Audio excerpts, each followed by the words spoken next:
আমরা তখন কি দেখেছি? আমাদের সেই সংসদ ভবনে কি দেখেছি? গান হচ্ছে, প্রশংসা হচ্ছে, এমন সব কাজ হচ্ছে যা দেশের মানুষের কাম্য নয়।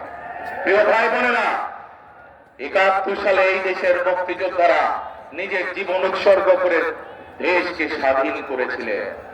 ৭১ সালে দেশ স্বাধীন হয়েছিল। তারপরে বিভিন্ন ভাবে মানুষের ভোটের অধিকার, কথা বলার অধিকার কেড়ে নেওয়ার চেষ্টা হয়েছে। শহীদ রাষ্ট্রপতি জিয়া রহমানের সময় দেশে বহুদলীয় গণতন্ত্র চালু হলো। আবার এরপরে চেষ্টা হয়েছে বিভিন্ন ষড়যন্ত্র করে বিএনপিকে দাবিয়ে রাখতে। জনগণের শক্তিতে ৯১ সালে যখন খালেদা জিয়া সরকার গঠন করলেন, তখন উনি আবার সংসদীয় পদ্ধতি সংসদীয় ব্যবস্থা করলেন।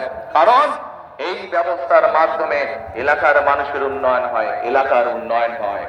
এই যে আজকে আপনাদের সামনে ৪ জন ব্যক্তির হাতে, এই এলাকার ৪ জন মানুষের হাতে আমি ধানের শীষ তুলে দিয়েছি।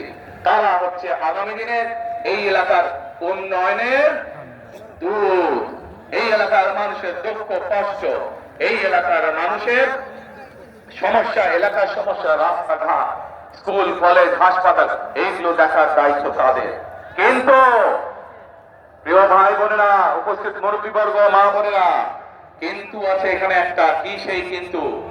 যত কাজ জমা হয়ে গেছে, এই যে ঢাকা ছিলেন, এই এলাকার বহু মানুষ লন্ডনে থাকেন না? অনেক মানুষ লন্ডন গেছে।